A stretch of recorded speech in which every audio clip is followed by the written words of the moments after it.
नमस्कार। सफल कृषि सफल किसान समृद्ध कृषि हाम्रो अभियान कृषि किसान र विज्ञसँगै सवाल जवाब गरिने फरक टेलिभिजन कार्यक्रम समृद्ध कृषिमा यहाँहरूलाई हार्दिक स्वागत छ। म हुँ असीम सापकोटा।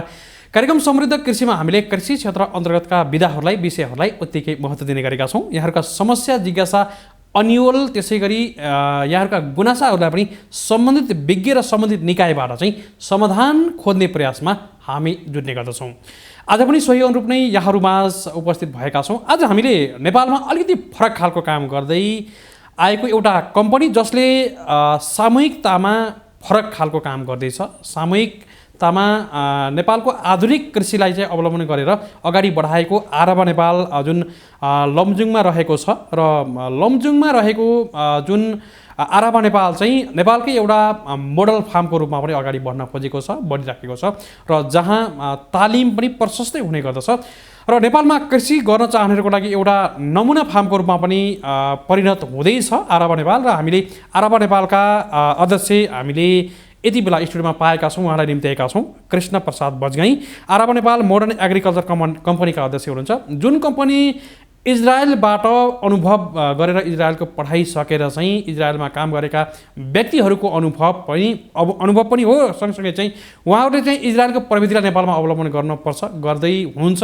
र हामीले यो नेपालमा प्रविधिका कुराहरू कतिको सम्भव छ, आधुनिक प्रविधिहरू कतिको आवश्यकताको कुरा त छ नै, सँगसँगै हामीले कतिको सम्भव छ हामीले विदेशका प्रविधिहरूलाई चाहिँ अवलम्बन गर्न सकिन्छ त, ठ्याक्कै कपी गरेर अगाडि बढाउन सकिन्छ त, अथवा प्रविधि प्रयोग गर्दा उत्पादकत्व वृद्धि साँच्चीकै हुन्छ त, अथवा लगानी कस्तो हुन्छ त्यसको प्रविधिहरूको चाहिँ भन्ने विषयमा पनि हामी केन्द्रित हुँदै छलफल गर्दैछौँ हाम्रा अतिथि मार्फत। र कार्यक्रम अवधिभर हेरेर सुनेर साथ दिनुलाई यो जानकारी पनि सुरुवातमै गराउन चाहन्छौँ। कृष्ण प्रसाद बजगाई हुनुहुन्छ, हामी उहाँलाई स्वागत गर्दछौँ। स्वागत छ यहाँलाई। नमस्कार। नमस्कार, धन्यवाद। पहिला त बधाई पनि छ, यहाँहरूको सामूहिकतामा ठुलो कार्य छ। धेरै जिल्लाका युवाहरू धेरै सङ्ख्यामा चाहिँ एउटा पार्टनरसिप गरेर एउटा सामूहिकतामा यो एउटा लिमिटेड कम्पनीको रूपमा फार्म डेभलप गर्नुभएको छ, नमुना फार्मको रूपमा अगाडि पनि बढाउँदै हुनुहुन्छ। यहाँहरू सबैलाई स्वागत पनि छ।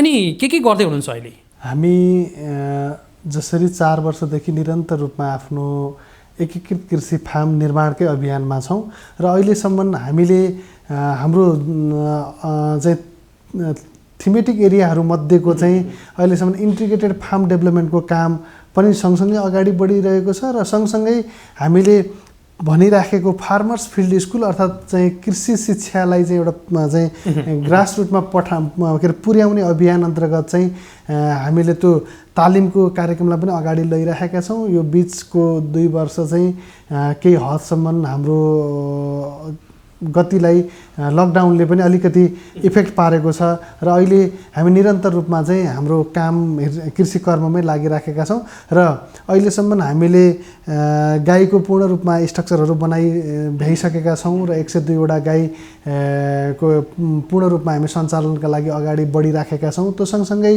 हामीले 6 वटा ग्रिन हाउसहरू विभिन्न थरीका मोडलका नेचुरल भेन्टिलेटेडदेखि लिएर तपाईँको टनेलदेखि लिएर नेट हाउसदेखि लिएर थरी मोडलका चाहिँ ग्रिन हाउसहरू फार्मिङको पनि त्यो अगाडि बढाइसकेका छौँ। माछाको पनि काम अगाडि बढिराखेको छ र सँगसँगै कृषिलाई तालिम हबको रूपमा विकास गराउने गरी जुन हामीले सिटिभिटीसँग पनि सम्बन्धन लिएका छौँ र गण्डकी प्रदेश सरकारले पनि हामीलाई व्यावसायिक इन्कुबेसन सेन्टरको रूपमा मान्यता दिएको छ र नेपाल आर्मी कल्याणकारी कोषसँग पनि सहकार्य गर्दै हामीले कृषि युवा कृषकलाई चाहिँ ल्याएर 92 दिने तालिमहरू पनि अगाडि बढाइराखेका छौँ।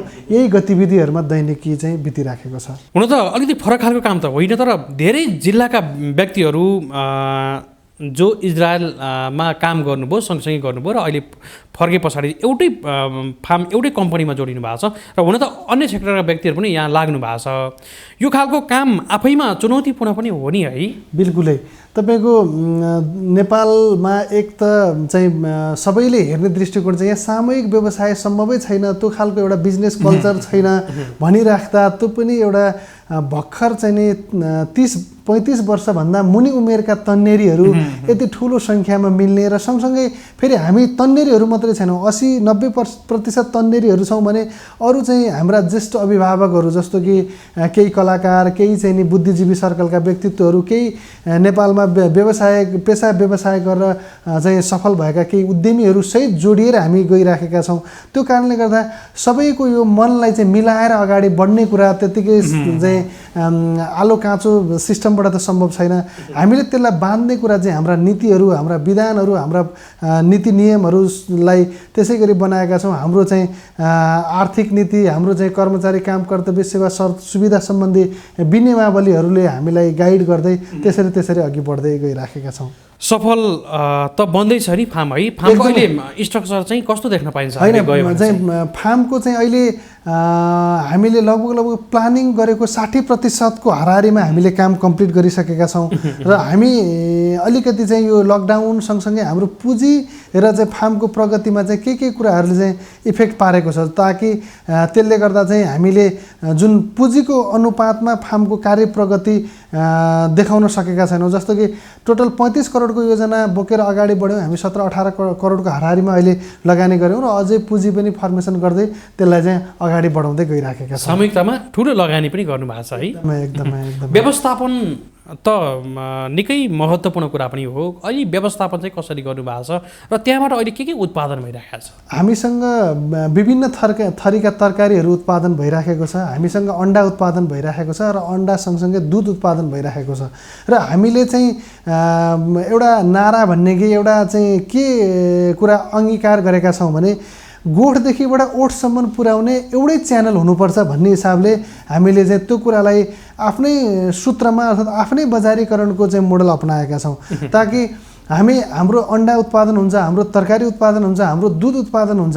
हामी एएनएमसी मिल्क भनेर हाम्रो आफ्नै डेरी इन्डस्ट्री छ अनि विभिन्न ठाउँमा चाहिँ हाम्रो डेरीको आउटलेटहरू छ र त्यो आउटलेट माध्यमबाट चाहिँ हाम्रो अन्डा, हाम्रो तरकारी, हाम्रो दुधका चाहिँ विभिन्न परिकारहरू चाहिँ हामी उपभोक्ता कहाँ पुग्ने गरी लागिराखेका छौँ, ताकि त्यसले गर्दा चाहिँ बिचौलियाका बस्ने मार्जिन पनि हाम्रै सेयर होल्डरले, हामी लगानीकर्ता धेरै भएको र हामी रोजगारीको लागि भौतारिने उमेर समूहकै भएको कारणले गर्दाखेरि चाहिँ त्यसरी चाहिँ त्यो मोडल अपनाएर त्यसलाई चाहिँ इम्प्लिमेन्ट गर्दै अगाडि बढिराखेका छौँ। अहिले यो कति जग्गामा भन्नुभयो? यो जग्गा त कम्पनीकै नाममा लिइसक्नु भएको छ? एकदमै कम्पनीकै नाममा 250 रोपनीभन्दा धेरै क्षेत्रफल चाहिँ हामीले कम्पनीकै स्वामित्वमा लिइसकेका छौँ र अरू जग्गाहरू केही भाडामा पनि छन्। सँगसँगै केही जग्गाहरू चाहिँ हामी हदबन्दी फुकुवाको चाहिँ त्यो लिएर त्यसलाई चाहिँ छुट गराउँदै अगाडि बढ्ने पनि प्रक्रियामा नै छौँ।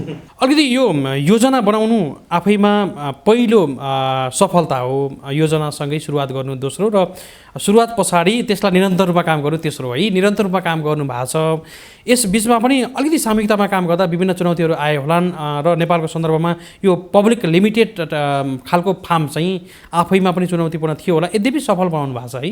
बिल्कुलै हाम्रा केही कानुनी झन्झटहरू छन्, जस्तो कि हाम्रो साधारण सभा गर्नलाई नै नेसनल लेभलको कवर्गको डेली पेपरमा चाहिँ 2 पटक सूचना निकाल्नुपर्ने, सामान्य चाहिँ सेयरको पैसा बढाऊ भनेर चाहिँ साधारण सभाले गरेको डिसिजन कार्यान्वयन गर्नुपर्ने, फेरि पेपरमा निकाल्नुपर्ने, यी चाहिँ हडलहरू छन्। तर पनि नेपालमा नयाँ प्र्याक्टिस चाहिँ हामी केही गर्न चाहन्छौँ, हामी सङ्ख्यामा मिलेर गर्न चाहन्छौँ भनेपछि त त्यही नीति नियम, त्यही चाहिँ संस्कार, त्यही सिस्टमलाई फलो नगरिकन हामीले इम्प्लिमेन्टेसनमा जान नसक्ने भएको कारणले गर्दा हामीले त्यही अनुसार नै अगाडि बढाइराखेका छौँ। जस्तो अहिले नेपालमा पनि यो खालका प्रविधिहरू, अलिकति आधुनिक प्रविधिहरू विभिन्न ठाउँहरूमा सुरुवात पनि भएको देखिन्छ, केही मात्रामा सफल पनि छ, केही असफल पनि देखिन्छ। यद्यपि यो प्रविधि आफैमा नराम्रो चिज होइन र आवश्यकता अनुसार अगाडि बढाउनुपर्छ भन्ने कुरा पनि रह्यो। अलिकति इजरायलमा लामो समय यहाँहरू बस्नुभयो, अलिकति इजरायल र यहाँको कम्पेयर हुन त सबैलाई थाहा छ यो कुरा, तर सटिकमा कम्पेयर गरिदिनुहोस् न त्यहाँको प्रविधि र त्यहाँको कृषि चाहिँ कसरी हुन्छ र हामीले चाहिँ कसरी त्यहीलाई फलो गऱ्यो भने, अवलम्बन गऱ्यो भने चाहिँ हामी पनि साँच्चीकै व्यवसायीकरणमा अगाडि बढ्न सक्छौँ। बिल्कुलै यो कुरा चाहिँ अलिकति धेरै माझमा चाहिँ कन्फ्युजनको रूपमा पनि रहँदै आइरहेको छ र मैले हरेक चाहिँ मेरा अन्तर्वार्ताहरूमा पनि भन्दै पनि आइरहेका छु। र यो चाहिँ कस्तो लाग्छ भने तपाईँको त्यहाँको लेभलको प्रविधि हाम्रा लागि जरुरत छैन र उनीहरूले अपनाएको प्रविधि, उनीहरूको चाहिँ त्यो प्रतिकूलतालाई अनुकूलतामा उनीहरूले रूपान्तरण गरेका हुन्। उनीहरूकोमा हेर्नुहोस्, आज काम गर्ने मान्छे नभएर उनीहरू 18-20वटा राष्ट्रबाट चाहिँ काम गर्ने मान्छे जुटाउँछन्। तपाईँको प्राकृतिक रूपमा उनीहरूको बिरुवामा सिँचाइको लागि पनि उनीहरूको देशमा भएको समुद्रको पानी उपयुक्त छैन। त्यो अर्काको देशको चाहिँ जोर्डन रिभरबाट ल्याएको पानी होस् अर्थात् समुद्रको बीचबाट प्युरिफाई गरेर त्यो प्रति लिटरको पानीको पनि पैसा तिरेर चाहिँ बिरुवामा हाल्नलाई योग्य बनाइन्छ। त्यो सँगसँगै त्यहाँ चाहिँ तपाईँको मौसमी रूपमा भन्नुहुन्छ भने 38 डिग्रीसम्मको टेम्परेचर हुन्छ बाहिर भने त्यो चाहिँ पोली हाउस नेट हाउसहरूमा त्योभन्दा केही डिग्रीहरू चाहिँ अझ बढ्ने चाहिँ हुन्छ र त्यो कारणले गर्दा हामी त्यो प्रतिकूलतामा छैनौँ। हाम्रो सम्भावना हाम्रो अवसर हाम्रा चाहिँ नि चाहिँ के भन्छ हामीलाई प्रकृतिले नै त्यत्तिको ठगेको छैन। हामी चाहिँ हामीसँग काम गर्ने टन्नै चाहिँ पाखुरीहरू पनि छन्। सँगसँगै हाम्रा चाहिँ नि तपाईँको के अरे त्यहाँको जस्तो प्रतिकूल चाहिँ नि वातावरण मौसम पनि छैन। यहाँ चाहिँ त्यहाँ पानी परेको दिन चाहिँ एउटा पर्वको रूपमा मनाइन्छ। त्यो चाहिँ त्यहाँ नेपालमा एक वर्षमा परेको पानीलाई कम्पेयर गरेर त्यो चाहिँ एक दिनमा चाहिँ यहाँ नेपालमा वर्ष दिनको पानी कम्पेयर गर्दाखेरि जति हुन्छ त्यो चाहिँ एक दिनमा पर्ने बराबरको पानी त्यहाँ वर्ष दिनमा चाहिँ वर्षा हुँदैन भनेपछि त्यो किसिमको प्रतिकूलतालाई उनीहरूले अनुकूलतामा चाहिँ रूपान्तरण गरेका छन् भने हाम्रो देशमा चाहिँ सम्भावनाको चाहिँ यो देख्दछौँ हामी। त्यहाँको अध्ययन त्यहाँको चाहिँ सिकाइ त्यहाँको उसले गर्दा र हामीले त्यहाँको प्रविधिसँग के कुरामा चाहिँ मोडिफाई गर्न सक्छौँ र त्यहाँको नै हुबहु कपी गर्न जरुरत छैन र हामीले हाम्रो भूगोल हाम्रो परिवेश हाम्रो हावापानी हाम्रो मौसम अनुसारले रूपान्तरित गर्दै त्यसलाई चाहिँ अगाडि लैजान पर्ने आवश्यकता देख्छु। र मल्चिङ प्रविधि त्यहाँको एकदमै अनुकूल होला हाम्रो सन्दर्भमा। थोपा सिँचाइ पनि हाम्रो केही चाहिँ भागमा थोपा सिँचाइ पनि एकदमै उपयोगी होला। सँगसँगै हाम्रो हाइटेक त्यहाँ हाइटेक चाहिँ स्ट्रक्चरहरू छन् भने त्यसलाई हामीले यहाँ नेपालमा नेचुरल भेन्टिलेटेडकै पनि अझ त्यो हाम्रो अल्टिच्युडहरू मौसमको ऊहरू रूप के अरे जुन अवस्था छ त्यो अनुसारले मिल्दोजुल्दो त्यसलाई मोडिफाई गरेर डेभलप गर्न सकिएला। यसरी चाहिँ हामीले हाम्रो भूगोल हाम्रो परिस्थिति हाम्रो परिवेश अनुसारले रूपान्तरण गर्दै स्ट्रक्चरहरूलाई पनि त्यसरी योजना बनाउनु जरुरत देख्छु। जस्तो उत्पादनदेखि बजारमा पनि वान वे अथवा एक द्वार प्रणालीबाट अगाडि बढ्नुपर्छ भनेर यहाँ अगाडि बढ्नुभएको थियो यो गोठदेखि ओठसम्म र उत्पादन बारीहरूमा पनि पक्कै पनि यहाँहरूको यो प्रयास होला। यो खालको कुरा कसरी चाहिँ सम्भव होला, कसरी चाहिँ यहाँहरू अगाडि बढ्नु भएको छ? यस्तो छ, हामीले अहिले हाम्रो उत्पादन हामी आफैले मात्र बेचेका छैनौँ। हामी सँगसँगै अरू के अरे यो के भन्छ विक्रेताहरूलाई पनि दिइराखेका छौँ। अहिले हामी बिस्तारै त्यसलाई व्यवस्थापन गर्दै त्यो खालको एउटा चाहिँ विङ्सहरू हाम्रा थप्दै लग्दैछौँ र एक त हामी आफै त्यो विषय अध्ययन गरेका धेरै साथीहरू छौँ। त्यो सँगसँगै अहिले त तपाईँको टोल अर्थात् चाहिँ एउटा बजारहरूबाट पनि हाम्रो उत्पादनलाई चाहिँ रुचाइ दिएर ल चाहिँ तपाईँहरूले यहाँ आउटलेट विस्तार गरिदिनु पऱ्यो, यहाँ यसरी जानु पऱ्यो भनेर सुझाव दिनेहरूको पनि जमात बढिराखेको छ। बिस्तारै क्वालिटी र त्यसलाई चाहिँ बजारलाई पनि बुझ्दै आउटलेटहरू पनि विस्तार गर्दै त्यही अनुसारले हामीले जनशक्तिहरूलाई पनि ट्रेन गराउँदै एउटा गोठदेखिबाट ओठसम्म एउटै च्यानलबाट चाहिँ जाने गरी त्यसलाई प्रक्रियामा चाहिँ अगाडि बढिराखेका छौँ। अब यहाँहरूको त सबै खालको यो एकीकृत खालको नै फार्म भयो, सबै खालको उत्पादन पशुपालन पनि हुन्छ र यहाँ पंक्षी पालन भइरहेको छ, कृषिका विभिन्न बालीहरू पनि उत्पादन गर्नुभएको छ। अहिले उत्पादन बजारमा त पुगिसकेको छ नि है? बिल्कुलै। हामी चाहिँ नि अहिले हाम्रो दुध दही घिउ पनिर चिज सँगसँगै अन्डा तरकारी अनि कुखुरा हाम्रो बजारमा गइराखेकै छ। अब अलिकति यो कृषि शिक्षालाई सँगै यो तालिम केन्द्रको रूपमा पनि अगाडि बढाउन यहाँहरूको प्रयास अगाडि बढेको छ। यद्यपि यो अलिकति कोभिडको कारणले विभिन्न डिस्टर्ब त भयो होला नि, यद्यपि यो खालको काम पनि यहाँहरूको लागि अलिकति फरक नै छ र यो खालको यहाँहरूको जुन तालिम चाहिँ यो कसैले फिल्डमै गएर देख्दाको तालिम त्यही नै गराउने तालिम चाहिँ उपलब्धिपूर्ण पक्कै पनि हुन्छ, यो चाहिँ प्र्याक्टिकल पनि हुन्छ। तालिमलाई चाहिँ कसरी अगाडि बढाउन खोज्नु भएको छ? हामीले चाहिँ सिटिभिटीसँग पनि हामीले यो सर्ट टर्मको तालिमहरू गराउने सम्बन्धन प्राप्त गरिसकेका छौँ। सँगसँगै हामीलाई प्रदेश सरकारले पनि व्यावसायिक इन्क्युबेसन सेन्टरको रूपमा मान्यता दिइसकेको छ र हामीले यो कुरालाई संयोजन हाम्रो तालिमका मोडलहरू केही फरक छन्। एउटा सहभागी हाम्रो फार्ममा लर्न एन्ड डु भनेका छौँ तालिमलाई। व्यावसायिक इन्क्युबेसन सेन्टरमा लर्न एन्ड डु तालिम लिन जो इन्ट्री हुन्छ ऊ इन्ट्री भए पश्चात उसले बिहान 5 बजेदेखिबाट बेलुका 8:30 बजेसम्म उसको पुरै व्यस्त सेड्युल हुन्छ। बिहान 5 बजे शारीरिक एक्सर्साइज गर्छ भने त्यसपछि गएर उसले 2 घन्टा चाहिँ नि कृषिसँग रिलेटेड ल्याङ्ग्वेज अर्थात् कम्प्युटर चाहिँ अध्ययन गर्छ। त्यो सँगसँगै उसले 3 घन्टा त्यसपछि गएर फिल्डमा प्रयोगात्मक अभ्यास गर्छ। प्रयोगात्मक अभ्यास गर्नलाई पनि त्यो समूहमै जस्तो फिल्ड प्रिपरेसन, इरिगेसन, सेनिटेसन, अब यसरी विभिन्न समूहगत कार्यहरू गर्दै उसले सामूहिकतामा कसरी चाहिँ हामी चाहिँ एउटा के अरे रिजल्ट निकाल्ने, त्यो सामूहिक चाहिँ अभ्यासहरू कसरी गर्ने अनि सँगै खाने, सँगै बस्ने, त्यो एउटा समूहमै घुलमिल भएर हामीले हाम्रो चाहिँ उद्देश्यलाई कसरी पुरा गराउने भन्ने कुरा सिकाइदेखि लिएर उसले आफ्नो कम्युनिटीमा ऊ फर्किसकेपछि गर्ने व्यावसायिक योजनाको चाहिँ एउटा खाँचा अथवा एउटा ढाँचा बनाएर सुरुमा उसले बुझाएको हुन्छ र त्यो व्यावसायिक योजनालाई पूर्णता दिलाउने, त्यसलाई पूर्ण गराउने कुरामा पनि त्यो तालिमको 92 दिनको अवधिमा उसलाई पूर्ण गराउन पनि हाम्रा विज्ञ चाहिँ हरूले सहयोग गर्नुहुन्छ र त्यो पूर्ण भएको व्यावसायिक योजनालाई उसले तालिमबाट फर्किसकेपछि ताकि इजरायल अध्ययन गर्नलाई 11 महिना जान पाउने जुन उमेर समूहका छन् त्यो अध्ययन गर्न जाने भए अर्थात् नजानेले पनि आफ्नो कम्युनिटीमा नेपाल आर्मी कल्याणकारी कोषको थ्रुबाट आउनेले कल्याणकारी कोषले नै लगानी गरेर उसले आफ्नो कम्युनिटीमा केही पेसा व्यवसाय कृषिसँगै रिलेटेड जुन व्यावसायिक योजना बनेको छ त्यो अनुरूपले गर्ने भयो। प्रदेश सरकारबाट गण्डकी वा कर्णाली प्रदेशबाट आएकाहरूले पनि त्यही अनुसारले उसले फिल्डमा व्यवसायलाई सुरुवात गर्ने भयो। त्यसलाई चाहिँ आवश्यक पर्ने के भन्छ वित्तीय व्यवस्थापन उसको जुन व्यावसायिक योजनामा वित्तीय व्यवस्थापन योजना उसले बनाएर बुझाएको हुन्छ त्यही अनुसारले नै त्यसलाई चाहिँ जुटाउने कुरादेखि लिएर उसलाई बाली नालीमा पर्न सक्ने क्षति सम्भावित जोखिमहरू न्यून गर्नको लागि हामीले पनि फेसिलिटेट गर्दै उसलाई इन्सुरेन्सका कुराहरूदेखि लिएर सबै कुरामा जोड्दै त्यसरी अगाडि लग्ने काम भइराखेको छ। तालिमको रूपमा पनि जाने भयो र तालिम पनि अब प्र्याक्टिकल अलि विशेष खालको नै हुने भयो। यहाँ सिकेपछि जे गर्न पनि सकिने भयो। हजुर, उसले योजना बनाएको कृषि कर्ममै चाहिँ इन्भल्भ हुनु पर्यो। अलिकति अब आरब नेपाल आफैमा फरक खालको काम गर्न खोजेको छ। सामूहिकताको कार्य त्यो पनि एउटा सबै खालका उत्पादन एकीकृत खालको त्यहाँ गए पछाडि त्यहाँ भ्रमण गर्दै गर्दा देखिने पाइने कुराहरूको एउटा शिक्षाको रूपमा पनि अगाडि बढाउनु भएको छ। यो नेपालको लागि नै एउटा फरक खालको काम हो र यहाँहरूलाई शुभकामना पनि छ, यसलाई निरन्तर रूपमा अगाडि बढाउनु होला। अब के छ आरब नेपालको नयाँ योजना चाहिँ कसरी अगाडि बढाउने योजनामा हुनुहुन्छ यहाँहरू? हामी यो फार्मलाई गण्डकी प्रदेश सँगसँगै बागमती प्रदेश र कर्णाली प्रदेशमा पनि फार्मलाई पनि विस्तार गर्ने गरी लक्ष्य राखेर हामी सरकारसँग त्यही अनुसारको लबिङहरू गरिराखेका छौँ। जहाँ सरकारको बाँझो बसेको ऐलानी जग्गा छ, जुन ठाउँमा उत्पादन भइरहेको त्यो जग्गा हामी सरकारसित माग्दैनौँ। जुन जग्गा बाँझो बसेर उत्पादन दिइरहेको छैन त्यतिकै चाहिँ ऐलानी रूपमा खेर अर्थात् चाहिँ त्यो जग्गाको उर्वरकत्व अर्थात् उत्पादकत्व चाहिँ नभएको जमिनलाई चाहिँ हामी सरकारसँग माग्ने गरी त्यो ठाउँहरू पनि अध्ययन गरिराखेका छौँ। केही ठाउँहरू सुझावका रूपमा पनि आइराखेका छन्।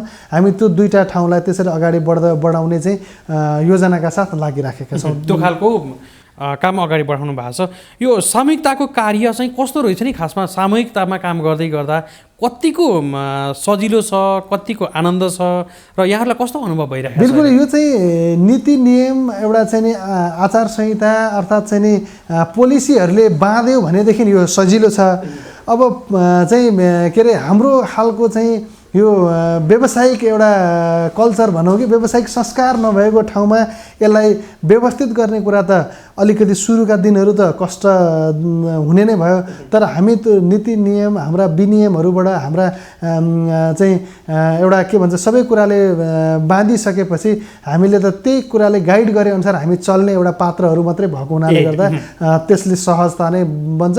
जुन चाहिँ एउटा सिस्टम चाहिँ सिस्टम विकास नहुँदासम्मका अवस्थामा गाह्रो छ, सिस्टम विकास भइसकेको अवस्थामा यो चाहिँ सजिलो नै छ। यहाँले अलिकति बजारको कुरा गर्नुभएको थियो। उत्पादन पछाडि आफ्नै ब्रान्डमा चाहिँ बजारमा पनि पुर्याउने काम गर्नुभएको छ। यहाँ गरिरहेछौँ। सबै खालका प्रोडक्टहरू हाम्रा सबै खालका प्रोडक्टहरू गइराखेका छन्। त अब अहिले 3 ठाउँमा मात्रै हाम्रो आउटलेटहरू छ। यसलाई विस्तार गर्दै लमजुङमा मात्रै छ, यसलाई विस्तार गर्दै भोलि हाम्रो उत्पादन बढेसँगै हामी अरू ठाउँमा पनि विस्तार गर्ने र हाम्रो फार्ममा तालिम लिएर चाहिँ फर्केका सहभागीहरूले पनि उत्पादन सुरु गरिसकेपछि उनीहरूसँग पनि चाहिँ आराबाद जोडिँदै एउटै ब्रान्डमै बजारीकरणमा जाने गरी लक्ष्य लिएर चाहिँ अगाडि बढिराखेका छन्। जस्तो स्थानीय स्तरमा ठुलो क्षेत्रफलमा यहाँहरूले सुरुवात गर्नुभएको छ। एउटा नमुनाको रूपमा फार्म विकास हुँदै गर्दा चाहिँ अन्यहरू पनि त्यहाँ जानुहुन्छ, धेरै भ्रमण गर्न जानुहुन्छ देशबाट विदेशबाट। यसले गर्दा त्यो समाजमा चाहिँ कस्तो प्रभाव पारेको छ नि? अरूलाई लक्षित बनाएको छ अथवा आकर्षण गरेको छ कि छैन कृषि क्षेत्रमा? होइन, यस्तो छ तपाईँको हामी लमजुङ जानु पूर्व चाहिँ त्यो जिल्लाका धेरै साथीहरू चाहिँ के अरे जिल्लाभन्दा बाहिर गएर विभिन्न पेसा व्यवसाय गरेर बसेकाहरू अहिले जिल्ला फर्केर चाहिँ गाई पाल्ने, तरकारी खेती गर्ने, त्यो खालको फेरि कृषितिर तर्फै चाहिँ आकर्षित भइरहेका धेरै उदाहरणहरू पनि छन् हाम्रै कारणले गर्दा।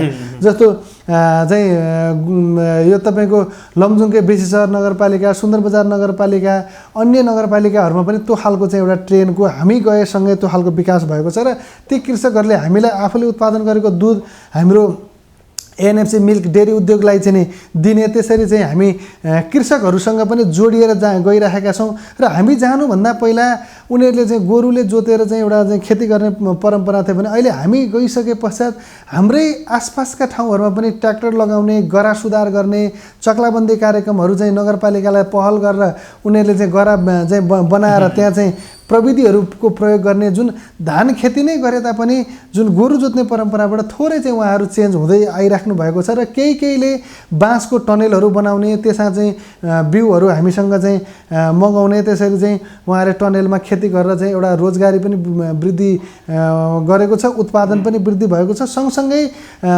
गाउँ छोडेर गएकोहरू, गाउँ चाहिँ जग्गा बाँझो छोडेर गएकोहरू गाउँ फर्केर फेरि चाहिँ त्यो गाउँमै केही रहेछ भन्ने खालको यो लकडाउनले पनि एउटा अवसरको रूपमा दिएको छ।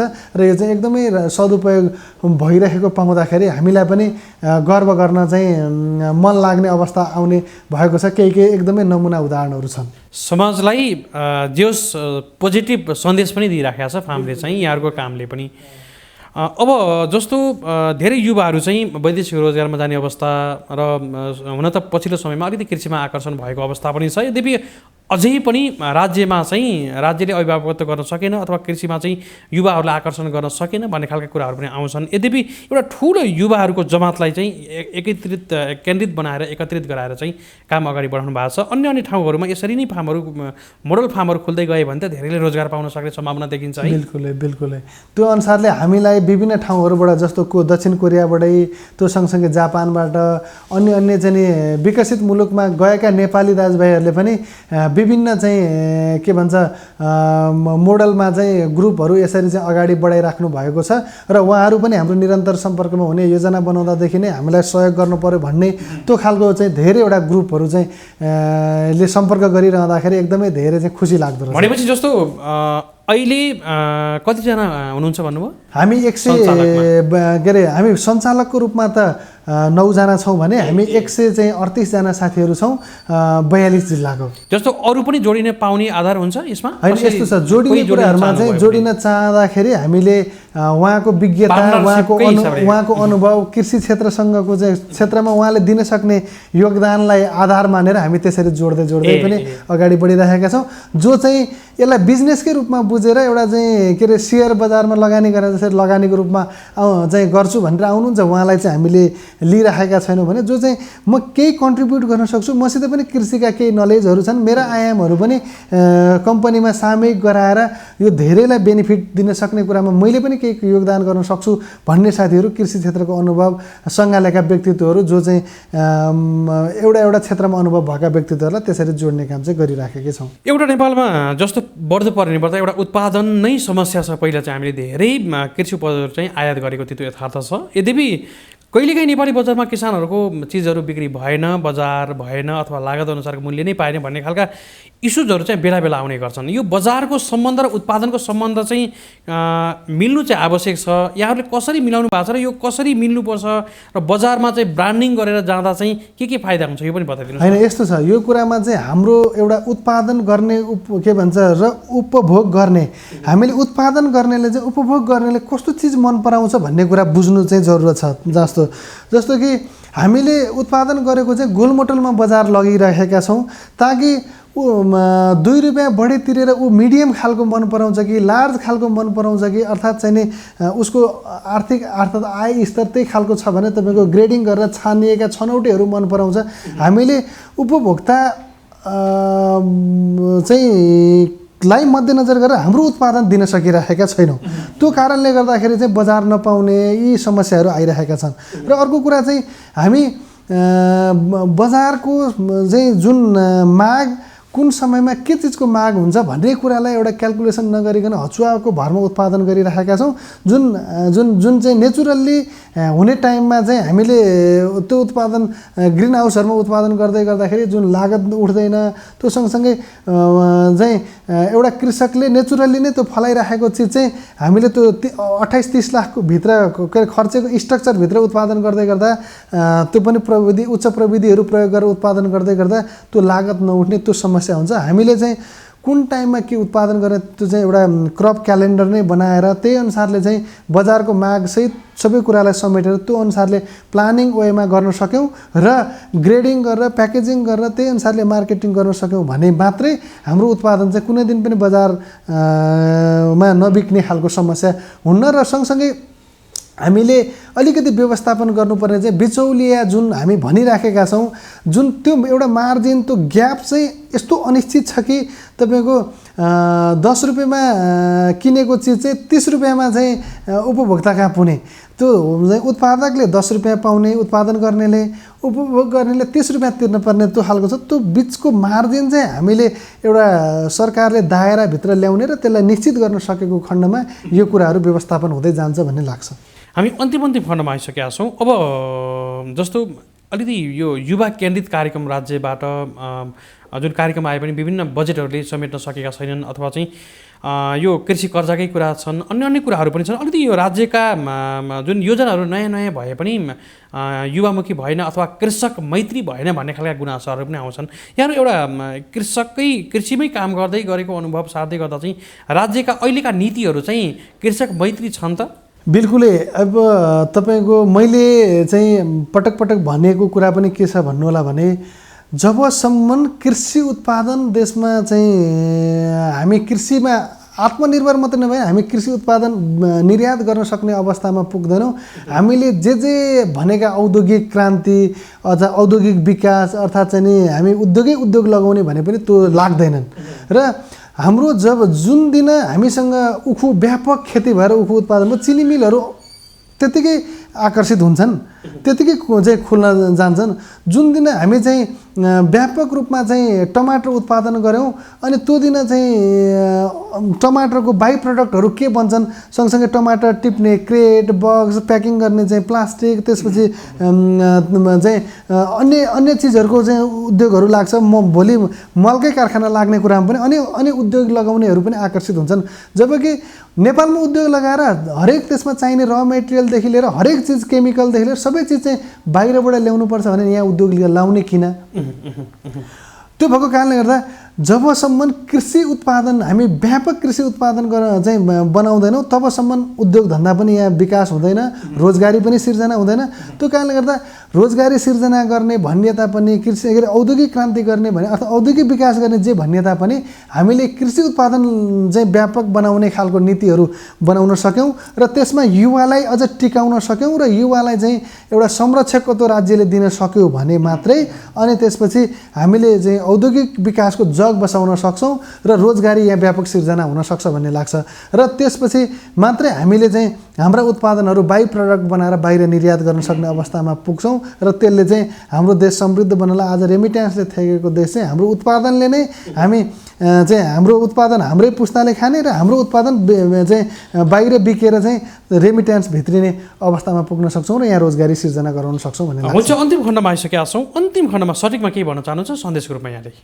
यो के अरे जति पनि कृषिमा लाग्न चाहने अहिले चाहिँ एउटा जमात बढेको छ, जुन चाहिँ सङ्ख्या चाहिँ बढ्दै गएको छ दिनानुदिन, उहाँहरूलाई चाहिँ म के भन्न चाहन्छु भने जब प्लानिङ गर्नुहोस्, योजना बनाउनुहोस्, त्यही अनुसारले चाहिँ एउटा योजनालाई कार्यान्वयन गर्ने च्यालेन्जहरू चाहिँ सम्पूर्ण कुरालाई चाहिँ तपाईँले न्यून गर्ने उपायहरू अपनाएर मात्रै कृषि क्षेत्रमा होमिनुहोस्, ताकि लहलहीमा अर्थात् अरूको चाहिँ देखासेखीमा अर्थात् अनुदान पाइन्छ भनेको भरमा अर्थात् चाहिँ नि तपाईँको चाहिँ बैङ्कबाट चाहिँ ब्याज सस्तो ब्याजमा कर्जा पाइन्छ भनेको भरमा चाहिँ तपाईँहरू नआउनुहोस्। यसलाई बुझेर यो फिल्डलाई चाहिँ राम्रोसँग चाहिँ बजारको पनि एनालाइसिस गरेर वित्तीय व्यवस्थापनदेखि लिएर व्यावसायिक रूपमा योजनादेखि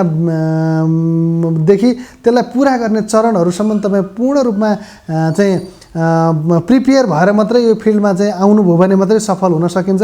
नत्र भने नेपालको जस्तो चाहिँ विभिन्न नीतिहरूले पनि हाम्रा चाहिँ एउटा राज्यले पनि उत्पादनलाई बढावा दिने खालको कार्यक्रमहरू नजोडिएको कारणले गर्दा चाहिँ यो चाहिँ लहलहैमा आउने साथीहरू धेरै चाहिँ फ्रस्ट्रेट हुने र यसबाट फर्किसकेपछि फेरि खाडी मुलुकको चाहिँ एउटा जनशक्तिको रूपमा पुग्न सक्ने हुनाले गर्दा विचार गरेर मात्रै आउनुहोस् भन्न चाहन्छु। निकै महत्त्वपूर्ण विषय र सन्देश यहाँले सारिदिनु भयो। हामी धेरै आभारी छौँ। यहाँप्रति कृतज्ञ ज्ञापन गर्दै बिदा गर्न चाहन्छौँ। नमस्कार। हस्, नमस्कार, धन्यवाद।